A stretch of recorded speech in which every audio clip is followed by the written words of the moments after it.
Vasavi offline class, Vijayawada, June 6th, 7th. Jai Vasavi, best trainer of the participant కింద internet specialist చేతుల మీదుగా gift తీసుకుని పోయింది.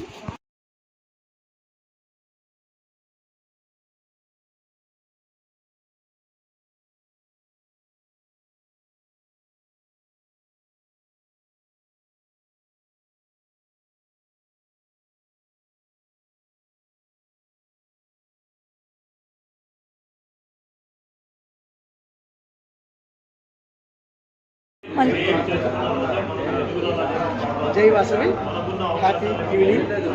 నా పేరు శివకుమార్. ఈరోజు వర్క్షాప్లో భాగంగా ఒక 20 minutes వీడియో ఏదైనా సబ్జెక్ట్ గురించి చేయమన్నారు.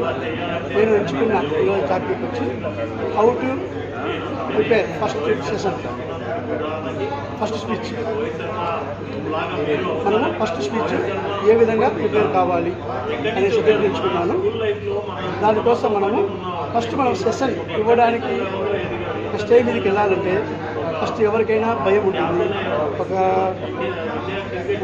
ఫీలింగ్ అంటే బరువుగా ఉంటుంది. స్పీచ్ ఎలా ఇవ్వాలో, అక్కడ స్టేజ్ మీదకి ఎవరు వస్తారు, ఎవరు ఉంటారు, పెద్దవాళ్ళు, జనాలు ఎవరు ఉంటారో, ప్రేక్షకులు, వినేవాళ్ళు, ఆడియన్స్ ఎలా ఉంటారు అని మనకు ఫియర్తో భయం ఉంటుంది. ఆ భయాన్ని ఎట్లా మనము పోగొట్టుకోవాలి, ఫస్ట్ సెషన్ ఎలా మాట్లాడాలి, ఫస్ట్ స్పీచ్ అనే దాని గురించి మనము కొన్ని పాయింట్స్ ఉన్నాయి. అవి ఎట్లా అంటే 4 points మెయిన్గా. ఫస్ట్ మనం ఇచ్చే స్పీచ్, దానికి ఫస్ట్ మనం ప్లానింగ్ ఉండాలి, తర్వాత ప్రిపరేషన్ ఉండాలి, తర్వాత ప్రాక్టీస్ చేసుకోవాలి. ఎట్లా మనం ఏ విధంగా మనము ప్రాక్టీస్ చేసుకుని మనం తప్పుడు పోకుండా మనం చెప్పగలుగుతాం. తర్వాత వచ్చేసి పర్ఫార్మెన్స్ కూడా కరెక్ట్గా ట్రైన్ చేసేయాలి, కరెక్ట్గా ఉండాలి. ఈ 4 points మెయిన్ ముఖ్యం మనము ఫస్ట్ స్పీచ్ ఇచ్చేటప్పుడు. ఓకే, దీంట్లో మెయిన్ స్టెప్స్ కూడా మనం పార్టిసిపేట్ చేసేటప్పుడు కొన్ని స్టెప్స్ ఉన్నాయి. అవి ఎట్లా అంటే ప్రిపరేషన్ చేసుకోవాలి. అవి ఏ విధంగా అంటే ఫస్ట్ మనకు ఆ స్టేజ్ దగ్గరికి వెళ్ళినప్పుడు ఎవరైతే ఏ ఆడియన్స్ మనం అనుకున్నారు, వాళ్ళ ఏజ్ ఎంత, ఏజ్ వాళ్ళు మనకు సబ్జెక్ట్ ఇస్తున్నాము అది మనం ఫస్ట్ గ్రహించాలి. దాన్ని బట్టి మనము దాని యొక్క పెద్దవాళ్ళకైతే వాళ్ళ తగినట్టు మనకు సమాచారాన్ని మనం ప్లానింగ్ చేసుకోవాలి. అదే చిన్నపిల్లలు అనుకోండి, దాని తగినట్టు మనము చిన్నపిల్లలకు సంబంధించిన వాళ్ళ ఫీల్డ్స్ మనం తెలియపరచాలి. ఒకళ్ళ ఫ్యామిలీస్ ఏదైనా పిలిచినప్పుడు మీటింగ్ మీద స్కూల్ కానీ వాళ్ళ పేరెంట్స్తో మాట్లాడాలనుకున్నప్పుడు ఆ పేరెంట్స్ అంటే తల్లిదండ్రులు ఉంటారు, వాళ్ళతో ఏ విధంగా మనము మాట్లాడాలని ముందుగా ప్లానింగ్ చేసుకోవాలి. అట్లా ప్లానింగ్తో ఫస్ట్ ఉండాలి. తర్వాత ఏంటంటే మనము ఎక్కడ ప్లేస్ అనేది ఇండోరా అవుట్డోరా అనేది కూడా మనం ఫస్ట్ ఒక స్పీచ్కి వెళ్ళే ముందు మనం దాని గురించి ఆలోచించుకోవాలి. తర్వాత వచ్చేసి మనం ఏ టాపిక్ మీద మనం ఇస్తున్నాము, వాళ్ళకి ఏ టాపిక్ మీద మనం స్పీచ్ చేయడానికి పోతున్నాము, ఆ టాపిక్ మనకు అవగాహన ఉండాలి. దాని మీద బాగా అబ్జర్వ్ చేసి దాన్ని మనం మంచిగా అవుట్పుట్ ఇచ్చేదానికి మనం ప్లానింగ్ వేసుకుని ఉండాలి. నెక్స్ట్ వచ్చేసి be clear on the attendance session. మనం దాని మీద ఆ సెషన్ మీద క్లియర్గా ఉండాలి. కొద్దిగా ఏమైతే చెప్పగలమో దాని మీద క్లారిటీ మనకు ఉండాలి దాని మీద.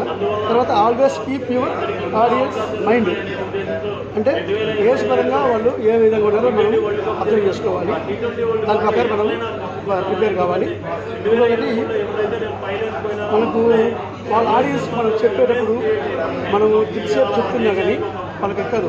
మనం ఏంటంటే వాళ్ళకు విజువల్గా ఏదన్నా ఒక బొమ్మ రూపం కానీ, వాళ్ళకు ఒక చిత్రం అంటే వీడియో రూపంలో కానీ, ఫోటో రూపంలో కానీ మనకు చూపించి దాని గురించి మనము వాళ్ళకి ఎక్స్ప్లెయిన్ చేసామనుకోండి, వాళ్ళు ఈజీగా దాన్ని క్యాచ్ చేసుకుంటారు, ఈజీగా అర్థమవుతుంది. వాళ్ళు ఏంటంటే దృష్టి కూడా తొందరగా గ్రహిస్తారు కూడా. మనం చెప్పింది కానీ ఏంటంటే మర్చిపోతారు. ఒక వీడియో చూసినప్పుడు కానీ, ఆడియో చూసినప్పుడు వాళ్ళు ఏమవుతుందంటే ఫోటో చూసినప్పుడు వాళ్ళ దృష్టి అనేది కొంచెం తొందరగా దాన్ని క్యాచ్ చేసుకోగలుగుతారు. కాబట్టి మనము దానికి ముందుగానే మనం దాన్ని ఫోటోస్ కానీ వీడియోస్ కానీ అరేంజ్ చేసుకుని మనం స్పీచ్ వెళ్ళాలి. ఓకే, నెక్స్ట్ వచ్చేసి మనము స్పీచ్ ఇచ్చేప్పుడు ఏం చేయాలంటే మనం ఇంట్లోనే ప్రాక్టీస్ చేసుకోవాలి. ఫస్ట్ ఇంట్లో మిర్రర్ ముందు ప్రాక్టీస్ చేసుకోవాలి. ఇంకా మన వాళ్ళ ఫ్యామిలీ కుటుంబ సభ్యులు కానీ ఎవరైనా మన దగ్గర బంధువులు కొంతమంది చిన్న ఒక మనకు తెలిసిన వాళ్ళు 30 మెంబర్స్ చిన్న వాళ్ళ గ్రూప్తో మనం ప్రాక్టీస్ చేసుకోవాలి ఫస్ట్. అప్పుడు మనకేమైతుందంటే దాని మీద మనం చెప్పేటప్పుడు ఆ ఫీర్ అనేది మనకు చాలా వరకు పోతుంది. ఒకేసారి ఎక్కువ మంది ఉన్నారనుకోండి, మనకు ఆ స్టేజ్ ఫీర్ భయం ఉంటుంది. ఒకేసారి మనం ఏం చేయాలంటే ఫస్ట్ మన ఫ్యామిలీ మెంబర్స్ 10 మంది ఉంటారు, వాళ్ళతో మనం ఫస్ట్ స్పీచ్ మనం వాళ్ళతో మాట్లాడడం అలవాటు చేసుకుని స్పీచ్ ఇవ్వడం. దాంట్లో మనం చెప్పిన తర్వాత లాస్ట్లో వాళ్ళు అడగాలి, మనం ఏ విధంగా చెప్పాను, బాగా చెప్పానా లేదా అని వాళ్ళ దగ్గర మనం ఫీడ్బ్యాక్ తీసుకున్నాం అనుకోండి. ఈరోజు మనం 30 మెంబర్స్ చెప్పాం, రేపు మళ్ళీ బయటికి వెళ్ళినప్పుడు స్టేజ్కి వెళ్ళినప్పుడు 100 మంది ఉండే అది మనకి ఇది ఈజీగా ఉంటుంది. ప్రాక్టీస్ చేయంగా ఏమవుతుందంటే మనం మాట్లాడడానికి ఇంకా హోప్స్ బాగా మనకు దాని మీద గ్రిప్ వస్తుంది ఒక టాపిక్ మీద కానీ. అట్లా మనం దాన్ని ఇంప్రూవ్ చేసుకోవాలి. ఇంకోటి మనం ఫస్ట్ మన మీద మనకు నమ్మకం ఉండాలి. ఫస్ట్ మనము ఒక మంచి స్పీకర్గా నేను మంచి స్పీకర్ని, నేను మాట్లాడగలను, నేను మంచిగా మోటివేట్ చేయగలను. వాళ్ళ దగ్గర వాళ్ళకి పూర్తి సమాచారం వాళ్ళకి ఇచ్చి నా యొక్క సబ్జెక్ట్ మొత్తం వాళ్ళకి నీట్గా వాళ్ళకి అర్థమయ్యేలా చెప్పగలను. నా మీద నాకు కాన్ఫిడెంట్ ఉండాలి ఫస్ట్ స్పీచ్ ఇచ్చాము. అప్పుడే మనం కరెక్ట్గా వాళ్ళకు అవుట్పుట్ ఇవ్వగలము స్పీచ్లో. అప్పుడు వాళ్ళకి మన మెసేజ్ కరెక్ట్గా వాళ్ళకి వెళ్తుంది. మన మీద మనకు కాన్ఫిడెంట్ లేదనుకోండి, మనం ఏం చేస్తాం, స్పీచ్ అనేది సరిగా వాళ్ళకు చెప్పలేము. ఫస్ట్ ఏం చేయాలి, మన మీద మనకి నమ్మకం ఉంటే మనం డైరెక్ట్గా మనం చెప్పాలంటే కరెక్ట్గా వాళ్ళకి చేయలేదని మనం చెప్పగలుగుతాం. మెయిన్ అది thinking mind, positive thinking mind ఉండాలి. నెక్స్ట్ మనము రికార్డు ఒక వీడియో చెప్పాలనుకున్నప్పుడు మనం ఒక స్టేజ్ దగ్గరికి వెళ్ళి చెప్పాలనుకున్న తీసుకొచ్చి మనం ఇంట్లోనే ఆ టాపిక్ మీద ఒక వీడియో తయారు చేసుకొని ఆ వీడియోను 1 సారి 2 సార్లు బాగా ఇవి మనం ఎట్లా చెప్పినాము, ఏ విధంగా చెప్పినాము అదే వీడియో ఒకసారి చెక్ చేసుకోవాలి. దాంట్లో మనం ఏమన్నా సరిగ్గా చెప్పినామా లేదా, ఇంకా దాన్ని ఇంప్రూవ్ చేసుకుంటాం. ఫస్ట్ టైం ఏదైనా మిస్టేక్ చేసి ఉంటాం, దాన్ని ఇంప్రూవ్ చేసుకుంటాం సెకండ్ టైం చేయడం.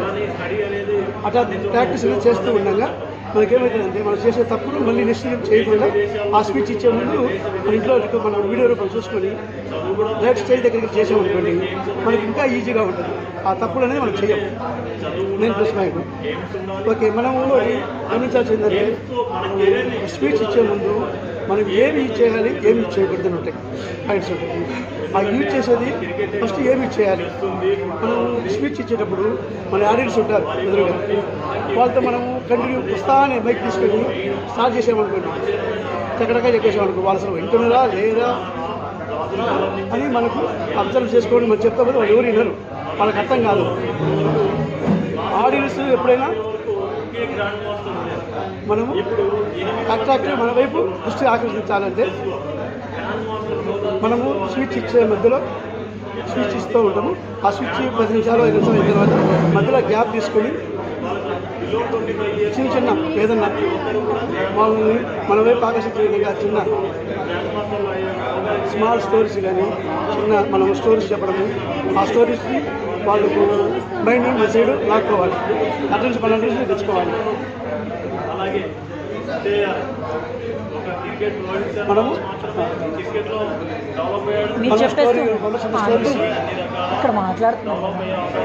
మన స్టోరీ చెప్పేటప్పుడు చిన్న స్టోరీ చెప్పామనుకోండి, వాళ్ళకి ఏమవుతుంది, వాళ్ళు ఎక్కడో మైండ్ సెట్ ఎక్కడో ఉంటుంది అనుకోండి. ఎక్కడ మన స్టోరీ చెప్తే వాళ్ళకి ఏమవుతుందంటే ఏదో చెప్తున్నారు అనే ఆసక్తి కలిగించాలి.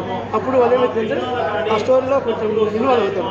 అప్పుడు మనం చెప్పేది ఏం చెప్తారని ఒక ఇంట్రెస్ట్లో మనం ఇంట్రెస్ట్ తీసుకురావాలి, ఆసక్తి చూపించాలి. అప్పుడు మళ్ళీ కొంచెం సేపు మళ్ళా కంటిన్యూ చేయాలి. అట్లా మధ్యలో వాళ్ళు నవ్విస్తూ మనం చెప్పేటప్పుడు ఒకసారి సాంగ్స్ ప్లే చేసుకోవాలి. చిన్న స్టోరీస్తో పాటు మనం ఏదైనా పోయం కానీ ఏదైనా కొటేషన్స్ కానీ కామెడీస్ కానీ మధ్య చెప్తూ ఉంటే వాళ్ళు వినడానికి ఇంట్రెస్ట్ ఉంటుంది. మధ్యలో వాళ్ళని కూడా కొన్ని క్వశ్చన్స్ కూడా అడుగుతున్నారు, ఏమైనా మీకు అర్థమైందా ఏదన్నా చెప్పేటప్పుడు కంటిన్యూ చెప్పకుండా మధ్యలో వాళ్ళు ఆ క్వశ్చన్స్ అడగాలి. నేను ఎంతవరకు చెప్పాను, ఏం చెప్పాను, ఎక్కడి ఏడాను అన్నప్పుడు వాళ్ళకి అలర్ట్గా ఉంటారు అన్నమాట. అప్పుడు అర్థమవుతుంది. ఇంకోటి మనము స్టేజ్ మీదకి వెళ్ళినప్పుడు స్పీచ్ ఇచ్చేటప్పుడు మనం ఏంటంటే డబ్ల్యూ టైప్లో అబ్జర్వ్ చేయాలి. ముందు అటు ఇటు మనము డైరెక్ట్ తిరుగుతూ అబ్జర్వ్ చేయాలి. కొంచెం చూపుతూ ఎవరు మనం చూస్తున్నారు, ఎవరు మనం చూడట్లేదు, అది ఒక అబ్జర్వ్ చేయాలి, వింటున్నారా లేదా మనం చెప్పేది. ప్లస్ ఇంకా మనం ఫస్ట్ టైం చెప్పేటప్పుడు ఏం చేయాలా, ఆ అబ్జర్వ్ చేసే టైంలో మన వాళ్ళు తెలిసిన వాళ్ళు అనుకోండి, వాళ్ళని మనం వాళ్ళతో చూస్తూ చెప్పండి ఫస్ట్. అప్పుడేమవుతుందంటే మనకు మన వాళ్ళతో చెప్పినట్టే మనకు ఫీలింగ్ ఉంటుంది, కొత్త వాళ్ళు చెప్పినట్టు కాకుండా. అది మనకేమైతే ప్లస్ పాయింట్ అవుతుంది. మన వాళ్ళతో మనం మాట్లాడడం ఇంటరాక్టివ్. మనం ఎప్పుడు కూడా స్పీచ్ ఇచ్చే ముందు వాళ్ళతో ఇంటరాక్టివ్గా ఉండాలి. ఏదో చెప్తున్నాము వాళ్ళు విన్నారు వీడియోలో వెళ్ళిపోయారు అనుకోకూడదు. మనం వాళ్ళతో ఎప్పుడైతే ఇంటరాక్టివ్గా మనం కలిసి వాళ్ళతో మాట్లాడతామో, మనం చెప్పేది వాళ్ళకి అర్థమయ్యే విధంగా వాళ్ళ నుంచి మళ్ళీ ఫీడ్బ్యాక్ రావాలి. ఆ విధంగా మనము ఎప్పుడైతే మోటివేషన్ చేసుకుంటూ పోతుందో ఆ స్పీచ్ కూడా వాళ్ళు వినేదానికి ఆసక్తి ఉంటుంది. మనకు కూడా చెప్పే కొద్దీ ఇలా చెప్పాలనిపిస్తుంది. అయితే ఇంకొకటి, ఈ స్పీచ్ ఇచ్చే ముందు కొన్ని పదాలు యూజ్ చేయకూడదు. కొన్ని ఏమి ఇచ్చేయాలి ఏమి చేయకూడదు. ఇప్పుడు ఈ విధంగా యూజ్ చేసుకోవాలి. కంటిన్యూ చేయకూడదు, కంటిన్యూగా ఒకటే విధంగా స్పీచ్ చేయకూడదు. మధ్య మధ్యలో స్టోరీస్ కానీ, పోయిమ్స్ కానీ, సాంగ్స్ కానీ, ఇలా ఒక ఏదైనా వీడియోలు ఏదైనా జోక్స్ చేయడం కానీ వాళ్ళు చేసుకొని ఆ విధంగా మనం మోటివేట్ చేసుకోవాలి. అదే స్పీచ్లో ఏం చేయకూడదు అంటే, మనకు మన మీటింగ్ ఏంటంటే ఒక కులం రాదు, అందరూ అన్ని కులాలు వస్తారు, అన్ని మతాలు ఉంటాయి. మనం ఎంతసేపు ఉన్నా కానీ కులం ప్రస్తావన కానీ మతం ప్రస్తావనతో మనం ఎటువంటి మాటలు యూజ్ చేయకూడదు. ఎందుకంటే మనం కులం గురించి మాట్లాడినప్పుడు ఏమైందంటే, వీడి పలానా కులం గురించి మాట్లాడుతున్నాడు, మన మీద బ్యాడ్ ఒపీనియన్ వస్తుంది. అందుకే ఎప్పుడూ కూడా అటువంటి పరిస్థితుల్లో మనం కులం సంబంధించిన కానీ మతం సంబంధించిన విషయాలు మనం ప్రస్తావించకూడదు. మెయిన్ ఇంకోటి, రాజకీయంగా మనము రాజకీయంగా కూడా వాళ్ళ యొక్క విషయాలు మనం చర్చించకూడదు సమావేశంలో. అది వాళ్ళ ఎందుకు రాజకీయ నాయకుల నుంచి ఎక్కడ కూడా ప్రస్తావన రాకూడదు. మనం చేసే ప్రసంగంలో ఎంతసేపు ఉన్నా కానీ పొలిటికల్ ఎప్పుడే కానీ యూజ్ చేయొద్దు. ఇంకొకటి, మనము ఆ స్పీచ్ ఇచ్చేటప్పుడు మనకు నిజమే తెలిసిందే మనం చెప్పాలి. ఎవరో చెప్పినారు, ఎవరో అనుకున్నారు, అది తీసుకొచ్చి మనం అక్కడ చెప్పకూడదు. గ్యాసిప్స్ ఎంతసేపు ఉన్నా కానీ ఒరిజినాలిటీ ఉండాలి, మనం చెప్పింది రియాలిటీ ఉండాలి. అప్పుడే వాళ్ళ మీద మన మీద వాళ్ళకి నమ్మకం కలుగుతుంది. అప్పుడు మనం ఏది చెప్పినా సార్ కరెక్ట్ చెప్తారు, ఆయన స్పీచ్ బాగా చెప్తారు అనే విధంగా నమ్మకం ఉండాలి తప్ప, ఎవరో ఆయన చెప్పారు, ఎవరో చెప్పాడు తప్పుగా ఎవరైనా మెసేజ్ ఇచ్చినప్పుడు వాళ్ళు ఏమవుతుంది, మన గురించి వాళ్ళు గాడిగా సార్ వీళ్ళకే తెలియదు, ఎవరో చెప్తున్నారు, అసలు సార్కి మెసేజ్ తెలియదు అని వాళ్ళ మీద మన మీదనే వాళ్ళకు డౌట్ వస్తుంది.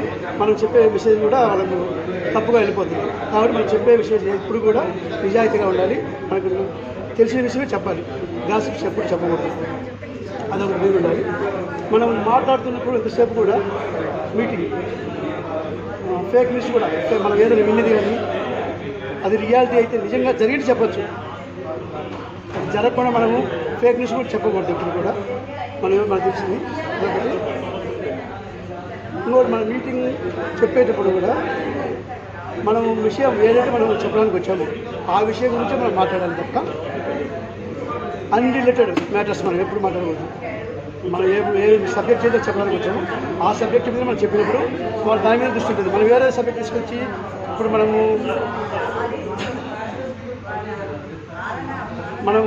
మెయిన్ సబ్జెక్ట్ తీసుకున్నాం, ఆ చెప్పేటప్పుడు దాని గురించి కాకుండా వేరే సబ్జెక్ట్ చెప్పినప్పుడు వాళ్ళు ఏమైతే డైవర్ట్ అయిపోతుంది మైండ్. వాళ్ళు మనం చెప్పాల్సుకుంది మనం చెప్పలేము, దానివల్ల ఏమైతే అండర్స్టాండింగ్ వెళ్ళిపోతుంది. అప్పుడు కూడా మనం చూసుకొని చాలా జాగ్రత్తగా మనం కేర్ఫుల్గా మాట్లాడాలి, కేర్ఫుల్గా వాళ్ళతో మనం ఇంటరాక్ట్ కావాలి. ఇంకొకటి, మనం మీటింగ్ చెప్తున్నంతసేపు కూడా వాళ్ళు ఏమన్నా మనం ఏం కనిపించాలి ప్రేక్షకులు, వాళ్ళకి ఆడియన్స్కి ఏం చెప్తున్నాడు అనే ఆసక్తి ఉండాలి. ఇది ఎప్పుడు అయిపోతుందా, ఎప్పుడు క్లోజ్ అవుతుందా అని ఎప్పుడు అనిపించుకోకూడదు. అంటే మనం చెప్పే సబ్జెక్టు కూడా టాపిక్ కూడా చాలా వాళ్ళకు వినసొంపుగా స్వీట్గా మనం మాట్లాడే మాటలు కూడా స్వీట్గా ఉండాలి, మంచిగా మాట్లాడాలి, నిదానంగా మాట్లాడాలి. మధ్యలో అబ్జర్వ్ చేస్తూ ఉండాలి, ఎవరైనా చెబుతున్నారా లేదా అని కూడా మనం గమనించుకుంటూ స్వీట్గా మంచిగా మాట్లాడాలి. తర్వాత మనము సెషన్ అయిపోతుంది అనేసరికి ఇది అప్పుడే అయిపోయింది ఆ సెషను, ఇంకా ఉంటే బాగుండేది అని అనిపించుకోవాలి తప్ప అయిపోయిందా అయిపోయింది దరిద్రం మీద అనుకోకూడదు. ఎంతసేపున్నా మనం స్విచ్ ఇచ్చినంతసేపు ఇది అప్పుడే స్విచ్ అయిపోయిందా, ఇంకా ఉంటే బాగుండేది అనే విధంగా మనం స్విచ్ ఇచ్చే విధంగా మనము ఆ విధంగా ఎదిగినప్పుడే మనం సక్సెస్ అవుతాము.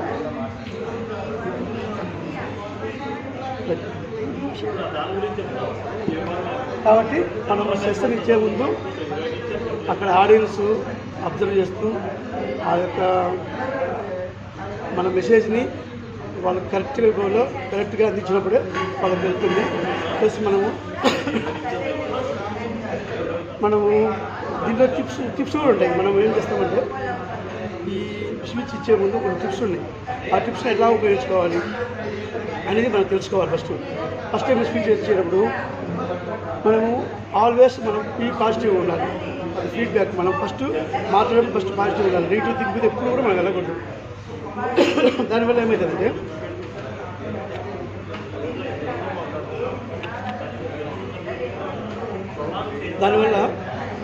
నెగిటివ్ థింక్తో పోతే మనకు వచ్చే రిజల్ట్ కూడా నెగిటివ్గా ఉంటుంది. పాజిటివ్ థింక్తో వెళ్ళామనుకోండి మనకు రిజల్ట్ కూడా పాజిటివ్ రిజల్ట్ వస్తుంది. కాబట్టి మనము ఎప్పుడు కూడా పాజిటివ్తోనే మనం ముందుకు వెళ్ళాలి. వెళ్ళిన తర్వాత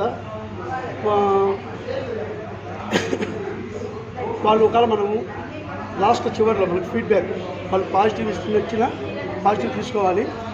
నెగిటివ్ ఇచ్చినా కానీ దాన్ని మనం నెగిటివ్గా నెగిటివ్ ఇచ్చినా కానీ దాన్ని కూడా మనం పాజిటివ్గా తీసుకోవాలి. దాన్ని కూడా మనం నేర్చుకోవాలి. ఆ తప్పులు నెక్స్ట్ టైం జరగకుండా చూసుకొని జాగ్రత్త పడి నెక్స్ట్ టైం మనం బెటర్గా ఇంకా దీనికన్నా మనం బెటర్గా మనం స్పీచ్ ఇచ్చేదానికి రెడీగా ఉంది. మనం ఇంప్రూవ్ మన బెస్ట్ లెవెల్ చేసుకోవాలి. ఇంకా అట్లా ఉపయోగపడాలి కదా తప్ప నెగిటివ్గా వచ్చినారే మన అన్నాడని ఇప్పుడు ఫీల్ కాకూడదు. అది మనం ఫస్ట్ నేర్చుకోవాలి. రెండోది ఎప్పుడు కూడా మనము స్పీచ్ చేసేటప్పుడు కీప్ స్మైలింగ్. ఎప్పుడు కూడా మనం అవుతూ ఉండాలి తప్ప ఏదో సీరియస్గా ఫేస్ పెట్టి ఎప్పుడు కోపంగా చూస్తుంది ఎవరు కూడా లైక్ చేయరు. మనకి ఎప్పుడు కూడా స్మైలింగ్ ఫేస్ ఫస్ట్ నుంచి లాస్ట్ వరకు కూడా మనం అదే కాన్ఫిడెంట్ స్మైలింగ్ ఫేస్ అట్లే ఉండాలి. ఫస్ట్ ఏ విధంగా అయితే ఉన్నామో మన ఎండింగ్ వరకు కూడా ఎప్పుడు స్మైలింగ్ ఫేసే ఉండాలి. అప్పుడు ఏంటంటే జనాల్లో మన మీద సార్ ఎప్పుడు నవ్వుతూ ఉంటారు, మన మీద ఒక ఇంట్రెస్ట్ ఏర్పడుతుంది. మనం ఎప్పుడు కూడా సీరియస్గా ఉన్నామనుకోండి వాళ్ళు ఏమైతుంది ఈయన ఎప్పుడు సీరియస్గా చెప్తాడు, ఎలా చెప్పాడు ఫేస్ నవ్వుమక్కడే లేదు అని వాళ్ళు మన మీద ఎప్పుడైనా నెక్స్ట్ టైం మనం ఈసారి గారి స్పీచ్ వచ్చినా నెక్స్ట్ టైం రాకూడదు అనుకోకూడదు. నెక్స్ట్ టైం ఈసారి మళ్ళీ వచ్చి మనకు చెప్పాలి అనే విధంగా మనము కీప్ స్మైల్ కలిగి ఉండాలి. అయితే మనం స్పీచ్ ఇచ్చేటప్పుడు ఏమైందంటే మధ్యలో మనము ఇంకొకటి ఎప్పుడు కూడా స్పీచ్ మనము బేస్ చూసుకోవాలి, పిచ్ చూసుకోవాలి. మనకు ఎక్కడ తగ్గాలో, ఎక్కడ స్పీడ్ తగ్గాలో, ఎక్కడ హై పెంచాలో అప్పుడప్పుడు మనం ఏదైనా ఆవేశంగా మాట్లాడినప్పుడు గట్టిగా మాట్లాడాలి. ఏదైనా శాంతంగా మాట్లాడినప్పుడు అప్పుడు స్లోగా మాట్లాడాలి. స్లోగా మనము స్పీచ్ ఇవ్వాలని నేర్చుకోవాలి. ఎప్పుడు కూడా అప్స్ అండ్ డౌన్స్ ఉండాలి. స్పీచ్ ఇచ్చేది కరెక్ట్గా మన స్ట్రైట్ లైన్ ఉండకూడదు. స్ట్రైట్ లైన్ ఉంటే ఏమైంది అది పనికిరాదు. మనకి ఎప్పుడు కూడా అప్స్ అండ్ డౌన్స్ ఉంటేనే ఇప్పుడు ఇచ్చే స్పీచ్ కూడా కరెక్ట్గా ఉంటుంది, కరెక్ట్ వేలో. అది మనం అబ్జర్వ్ చేసుకోవాలి ఫస్ట్. ఇంకొకటి లాస్ట్ కాదు, మనం స్పీచ్ ఇచ్చే ముందు ఏం చేయాలంటే కొంతమందికి గొంతు ఒకసారి సరిగా ఇన్ఫెక్షన్ ఉండడం వల్ల కానీ గొంతు లేదా సరిగా మాట్లాడకపోవడం వల్ల ఈ సమస్యలు ఉంటాయి. అప్పుడు ఏం చేయాలి, మనం ఎప్పుడు కూడా హాట్ వాటర్ తీసుకోవాలి. హాట్ వాటర్ ఎప్పుడైతే చేసుకుంటాం అసలు గొంతు అనేది కొద్దిగా క్లియర్ అవుతుంది. కొన్ని ఎక్సర్సైజ్ కూడా ఉంటాయి. ఆ ఎక్సర్సైజ్ కూడా చేసుకుని మనం వాయిస్ కూడా ఇంప్రూవ్ చేసుకోవాలి. ఎందుకంటే మనం మాట్లాడే మాట స్పీచ్ కరెక్ట్గా నీట్గా ఉండాలి. మనం సరిగా పలకలేదనుకో వాళ్ళకి అర్థం కాదు. మనం పట్టుకుని మైక్ కూడా కరెక్ట్ లెవెల్ పట్టుకోవాలి. అది 40 నిమిషాలు వాళ్ళు మైక్ పెట్టుకొని స్పీచ్ దగ్గర మనము ఆ మాట్లాడేటప్పుడు మనకు కరెక్ట్గా వినిపిస్తుందా లేదా మన మైక్ క్లారిటీని చూసుకొని మనం చెప్పేటప్పుడు నీట్గా చెప్పాలి. అది కూడా మనం అర్థం చేసుకోవాలి. తర్వాత మనం మనము స్పీచ్ రేపు ఇవ్వాలనుకుంటున్నాం. రేపు స్పీచ్ ఉంది, అలాంటి టైమ్స్ మన స్పీచ్ వెళ్ళి ఇవ్వాలి. అప్పుడు ఏం చేయాలి, మనం ముందు రోజే కరెక్ట్ టైంకి నిద్రపోవాలి. ఉదయానికి ఫ్రెష్గా ఉండాలి. మనం ఎప్పుడు రాత్రి నిద్ర లేక అవసరం ఉంది ఉదయాన్నే ఆడవాడిపోయినాం అనుకో ఫస్ట్ మనము నీట్గా నిద్ర సరి లేకపోతే ఏమవుతుంది, స్ట్రెస్ గురవుతాం. ఆ స్ట్రెస్ గురైతే మనం ఏంటి సరిగ్గా చెప్పలేదు. ఫ్రెష్గా మనకు స్మైలింగ్ ఫేస్ రాదు. కాబట్టి మనం ఎప్పుడు కూడా సమయానికి ముందు రోజు స్పీచ్ ఇచ్చే ముందు రోజు కరెక్ట్ నిద్ర బాగా రెస్ట్ తీసుకోవాలి. నిద్ర బాగుంటేనే వాళ్ళ ఉదయాన్నే ఫ్రెష్గా ఉంటుంది. ఆ ఫ్రెష్ ఫేస్తో పోయినప్పుడు ఫ్రెష్ ఆలోచనలు ఉంటాయి. ఈ స్ట్రెస్తో పోయినా మనకు మన మైండ్ ఎట్లుంటుంది, నెగిటివ్గా ఉంటుంది. ఆ స్ట్రెస్ అంతా వాళ్ళ మీద చూస్తాం. అప్పుడు మనము చెప్పింది వాళ్ళకు నెగిటివ్ అయిపోతుంది. అదే మనం ఫ్రెష్ మెంట్తో ఉండేవనుకో, ఫ్రెష్గా వాళ్ళకు స్పీచ్ ఇచ్చామనుకో వాళ్ళు కూడా బాగా ఉత్సాహంగా ఉంటారు. కాబట్టి మనం ఎప్పుడు కూడా మన సెషన్ ఇచ్చే ముందు కరెక్ట్గా సమయాన్ని నిద్రపోవాలి, ఉదయాన్నే వేయాలి, ఆ విధంగా ఉండాలి. ఇంకోటి మనము ప్రాక్టీస్ అంటే దీనికి మనం స్పీచ్ ఇచ్చే ముందు ఓంకారంతో ప్రాక్టీస్ చేసుకోవచ్చు. బ్రీతింగ్స్ కూడా దానికి మెయిన్ మనం టెక్నిక్స్ అవి కూడా బ్రీతింగ్ ఉదయం పొడి చేయడం కానీ సాయంత్రం కానీ బ్రీతింగ్ చేసుకుంటా మనం దాన్ని ఒక కంట్రోల్ తీసుకోవచ్చు అన్నమాట. అప్పుడు మనం స్పీచ్ ఇచ్చేదానికి మనకు ఒక మంచి గుడ్ స్పీకర్గా మనం గుడ్ స్పీచ్ ఇవ్వచ్చు. అప్పుడు వచ్చింది.